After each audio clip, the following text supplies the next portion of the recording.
Ayan guys, dahil medyo marami tayong nilabhan, crave tayo ng kape. Sarap talaga.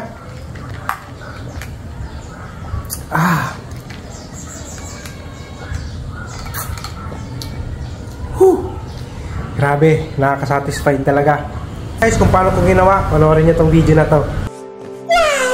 Yun nga guys, kumuha muna ako ng placemat at baso na gagamitin. Pagkatapos ko ang mai-ready yung baso, kinuha ko na tong kape na ating gagamitin at nag-scoop ako ng 1 teaspoon ng kape. Sumunod nga ay kumuha ako ng 1.5 ounce ng hot water para gagamitin nating pang-dissolve dito sa kape. Para nga mas ma-dissolve ng maayos yung kape, gumamit nga ako dito ng milk frother. Pero kung wala naman kayong milk frother sa bahay, pwede nyo naman yan haluin gamit lamang ang kutsara. Next naman nating ilalagay dito sa coffee mixture natin ay nagsukat ako ng 1 ounce ng condensed milk. Ito na rin kasi yung magsisilbing pampatamis natin dito sa ating kape. Kung sakali man na wala kayong condensed milk, pwede naman kayong gumamit ng asukal. Ang susunod nga natin gagawin ay gagamitan ulit natin ng milk frother para mas ma-dissolve at mag-mix ng maayos yung kape at yung condensed milk. At syempre, ang purpose din natin kaya natin ginamitan ng milk frother ay para makagawa tayo ng foamy texture dito sa kape na tinitimpla natin. At syempre, ginawa ko na nga rin yung paglalagay nila ng design dito sa gilid ng baso. Yun nga lang, medyo hindi dumidikit dun sa baso dahil medyo malabnaw yung mixture natin. Kaya kung mapapansin niyo, bumaba na nga yung mga design na nandun sa gilid ng baso. Pero okay lang yan dahil babawi tayo sa susunod na titimplahin natin. Sumunod ko na nga ginawa ay kinuha ko na nga yung yelo at nilagay ko na nga dito sa baso. Medyo dinamihan ko nga ng konti yung yelo para syempre mas malamig yung kape natin. Next naman nating ilalagay itong fresh milk at lalagyan nga natin itong baso hanggang sa mapuno. Bali optional nga pala guys dito sa gatas kung anong gusto nyong gamitin at kung anong brand ang ginagamit ninyo sa bahay. Bali Nestle fresh milk nga pala ang ginamit ko dito sa kape na tinitimpla natin. Nestle, baka naman.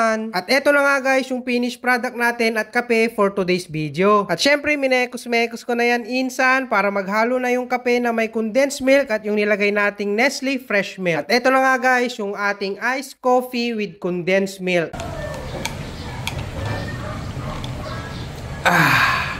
Subukan nyo na rin guys.